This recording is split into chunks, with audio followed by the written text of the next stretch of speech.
जिस जिसको समझ नहीं आ गई इंशाल्लाह नेक्स्ट जुमेरात शाम 6 बजे मेरी साइट पे आओ, सब समझ आएगा तुम्हें। मैं समझाता हूँ, इतना कोई नहीं समझाता। क्या ख्याल है रफ़ीकुल इस्लाम? इतना आराम से मैं सेफ्टी इनको समझाता हूँ। बताओ इनको कि इतना भी समझ नहीं आता तो क्या करेगा तुम? हाँ वो तो सही है, सही बात है ना?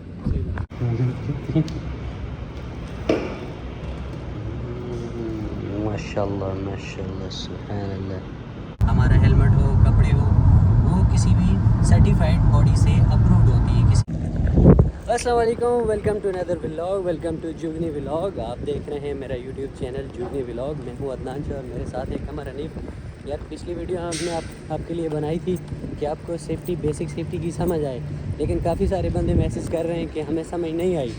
तो मैं तो जितना सिंपल कमर में जितना समझाता हूँ, इतना सिंपल तो कोई भी नहीं समझाता। बहुत ही इजी और आसान अल्फाज। जिस जिसको समझ नहीं आ गई इंशाल्लाह नेक्स्ट जुमेरात शाम 6 बजे मेरी साइट पे आओ, सब समझ आएगा तुम्हें। इतना लेट क्यों यार? जुमेरात का टाइम, उससे पहले टाइम नहीं है? बिजी हूँ थोड़ा आजकल, बहुत बिजी चल रहा है, स्केड्यूल बहुत बिजी है, बहुत प्रॉब्लम्स चल रही हैं। जुमेरात को शाम 6 बजे इंशाल्लाह मैं खुद तुम्हें सब डिटेल के साथ समझाऊंगा कि क्या होती है सेफ्टी। जो जुगनी के नहीं समझ आएगी वो क्या समझेंगे यार। यार मैं तो बहुत डिटेल से समझा भाई, जितना सिंपल मैं समझाता हूँ इतना कोई नहीं समझाता। क्या ख्याल है रफ़ीकुल इस्लाम? इतना आराम से मैं सेफ्टी इनको समझाता हूँ। बताओ इनको कि इतना भी समझ नहीं आता तो क्या करेगा तुम? हाँ वो तो सही है, सही बात है ना? बताओ भाई, दिन का हाल चाल कैसा गुजरा? Busy day, a busy day. Here we go. अभी हम गाइस जा रहे हैं घर क्या रूम जा रहे हैं। घर किधर है? इधर। कौन सा गिलास भाई? नहीं खाएगा? क्या खाएगा? तू खा, तेरे लिए लेके आए। अभी खाते हैं ना, अभी खाएगा अभी। आशी वशी। तो यार बहुत सिंपल है यार, एक कॉमन सेंस की बात है कि कभी भी हम नंगे पैर नहीं चलते। कभी भी हम देखते हैं कि नंगे पैर अगर हम चलेंगे तो हमारे पाँव जख्मी हो सकते हैं। इसी तरह अगर हम आग के पास में जाएंगे तो आग हमें जलाएगी।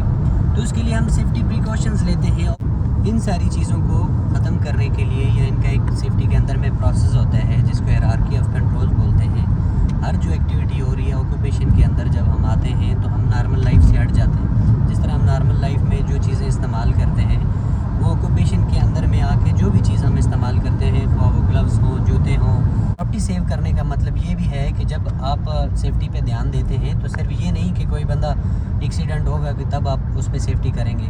हमने जहाँ पे हम काम करते हैं वहाँ पे किसी भी वर्कर को, किसी भी बंदे को छोटी से छोटी खराश भी नहीं आनी चाहिए। वो हमारा हेलमेट हो, कपड़े हो, वो किसी भी सर्टिफाइड बॉडी से अप्रूव्ड होती है। किसी भी प्रोफेशनल या सेफ्टी स्टैंडर्डाइज जो अदारा है उससे अप्रूव्ड होती है। ये सारी चीज़ें जो हमें वर्क प्लेस के अंदर ख़तरों से बचाती हैं। जिस तरह मैंने पिछले वीडियो को में आपको समझाया था कि हेलमेट हमारे सर को बचाता है, ग्लव्स हमारे हाथों को बचाते हैं। फिर इसी तरह ये भी चेंज होते रहते हैं एक्टिविटी के हिसाब से। जैसे हम नॉर्मल कोई वर्क कर रहे हैं तो उसके लिए हम कॉटन के ग्लव्स या रबड़ के ग्लव्स यूज़ करते हैं। फिर जब हम इलेक्ट्रिकल में अगर हम शिफ्ट हो जाते हैं, इलेक्ट्रिकल का काम करते हैं तो हम रबड़ वाले ग्लव्स यूज़ करते हैं जो यहाँ तक होते हैं। वेल्डिंग का काम करते हैं तो उसमें भी स्टफ़, चमड़े वाला स्टफ़ होता है, उसका हम करते हैं। और जूते भी हम बड़े बड़े पहनते हैं, लॉन्ग शूज़ पहनते हैं। सही इसी तरह हम एक एप्रन पहनते हैं चमड़े का, जो चिंगारियाँ लगने के बाद में उसको कंट्रोल करता है, हमें आग नहीं लगती।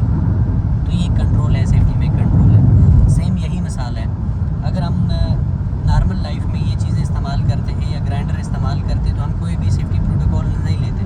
कई सारी आपने अपने आसपास में देखा होगा जहाँ जिन मुल्कों में सेफ्टी नहीं होती तो वहाँ पे लोग नॉर्मली ऐसे ही काम कर रहे होते हैं। लेकिन जब उसकी डिस्क टूट जाती है या कोई भी इशू हो जाता है तो वो डायरेक्ट आपको ज़ख्मी करती है और फिर उसके कॉन्सिक्वेंसेस जो होते हैं वो ख़तरनाक होते हैं। इसलिए जिन मुल्कों में सेफ्टी पे ज़्यादा ध्यान दिया जाता है तो वहाँ पे सारी चीज़ें कंट्रोल में होती हैं। तो जब आप फेस शील्ड के साथ में यूज़ करेंगे तो अगर कोई डिस्क टूट जाती है, पार्टिकल उड़ जाता है लोहे का, या जो चीज़ आप ग्राइंड कर रहे हैं या कटिंग कर रहे हैं तो उससे आपके चेहरे को नुकसान नहीं होता। तो ये एक सादा सा मिसाल है जो समझने के लिए काफ़ी है मेरे ख्याल से। तो सेफ्टी के अंदर में हमने प्रॉपर्टी को भी सेव करना होता है, इंसानी जान को भी सेव करना होता है। प्रॉपर्टी को सेव करना सिर्फ यही नहीं है कि आप कोई बिल्डिंग गिरने से बचा सकते हैं या आग लगने से बचा सकते हैं। छोटी सी छोटी चीज़, जिस तरह ग्राइंडर है एक छोटा, वो भी कंपनी की प्रॉपर्टी होती है। या पूरी फैक्ट्री है या बड़ी से बड़ी मशीनें हैं, टावर क्रेनें हैं, कोई भी चीज़ है वो कंपनी की प्रॉपर्टी है। छोटी सी छोटी चीज़ से लेके बड़ी सी बड़ी जो है वो कंपनी की प्रॉपर्टी में आती है। ये सारी चीज़ें देखने के लिए, ये सारी चीज़ें करने के लिए हम हमारी कंपनी जो भी प्रोसीजर, जो भी सेफ्टी रूल्स फॉलो कर रही होती है, उसको हमने ज़्यादा से ज़्यादा इम्प्लीमेंट करना होता है। मैक्सिमम स्टैंडर्ड हम जो है उस पर लागू करने की कोशिश करते हैं जितना, क्योंकि कंस्ट्रक्शन साइट पे जो होती हैं एक्सीडेंट होते रहते हैं, लोग मरते भी रहते हैं, लेकिन हमने क्या करना होता है कि हमने उस चीज़ को कम करना होता है। सेफ्टी जो भी प्रोसीजर्स होते हैं उनको मैक्सिमम हम लोग चाहते हैं कि ज़्यादा से ज़्यादा वो फॉलो हो। वो आपकी कंपनी पे डिपेंड करता है कि किस तरह का सेफ्टी कल्चर आपके यहाँ पे मौजूद है। अगर आपकी कंपनी का कल्चर अच्छा है तो वहाँ पे सेफ्टी को ज़्यादा फॉलो किया जाता होगा। अगर आपकी कंपनी का कल्चर अच्छा नहीं है, सेफ्टी कल्चर अच्छा नहीं है, तो वहाँ पे नेग्लिजेंस होता है, और नेग्लिजेंस की वजह से काफ़ी सारे एक्सीडेंट होते हैं और लोगों को भी नुकसान होता है और प्रॉपर्टीज़ भी होती हैं। आप रोज़मर्रा ज़िंदगी में देखते हैं, कहीं पे वीडियोस देखते हैं, ऑनलाइन वीडियोस देखते हैं, कहीं पे आग लग गई, पूरा प्लाजा जल गया, पूरी फैक्ट्री जल गई। तो यहाँ पे ये कॉन्सिक्वेंसेस होते हैं कि अगर कोई एक्सीडेंट हो जाए तो वहाँ पे वर्क स्टॉप हो जाता है। वर्क स्टॉप हो गया तो फिर आपकी कंपनी ने जितनी भी मैन पावर रखी हुई है तो वो सारी उसके घाटे में चली जाती है, उसको नुकसान होता है उस चीज़ का, उनको पे करना पड़ता है। मशीनरी जो उन्होंने हायर की होती है उसका रेंट पे करना पड़ता है। तो इसलिए अगर वो सेफ्टी पे ध्यान नहीं देते, कोई खुदा न खास्ता कोई एक्सीडेंट हो जाता है तो उसका कंपनी को दूसरी तरीके से उसको नुकसान उठाना पड़ सकता है अगर उसने सेफ्टी को फॉलो नहीं किया। तो ये सब चीज़ें होती हैं सेफ्टी के अंदर। वर्क प्लेस पे काफ़ी सारी एक्टिविटीज़ चल रही होती हैं जिनका ख्याल रखना होता है। सेफ्टी के फील्ड में जो भी सेफ्टी ऑफिसर्स होते हैं या इंजीनियर्स होते हैं या मैनेजर होते हैं, उनका बेसिकली काम ही यही होता है जो वर्क प्लेस के अंदर में हैज़र्ड्स हैं उनको आइडेंटिफाई करना, सेफ्टी प्रोटोकॉल्स जो होते हैं उन पे लागू करने, उनकी इम्प्लीमेंटेशन करवानी।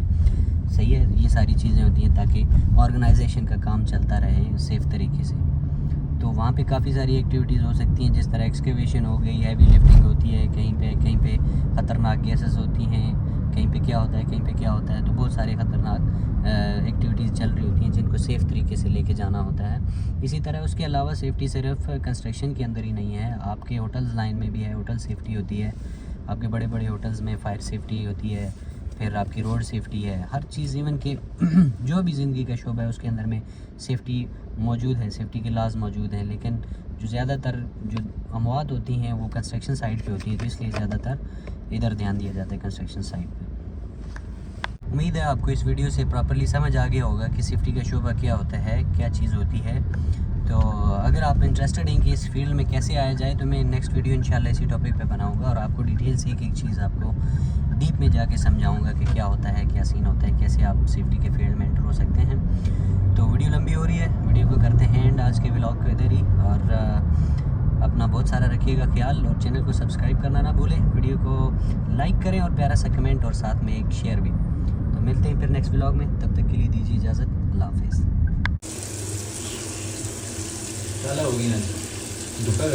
चलिए कौन सा गुजर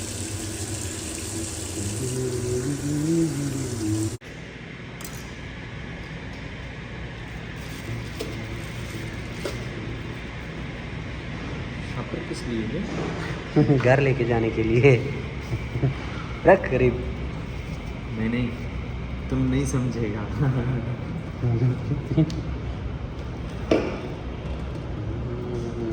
माशाल्लाह माशाल्लाह सुभान अल्लाह। ये इसको ऊपर करो, मैं इसको नीचे डालूंगा।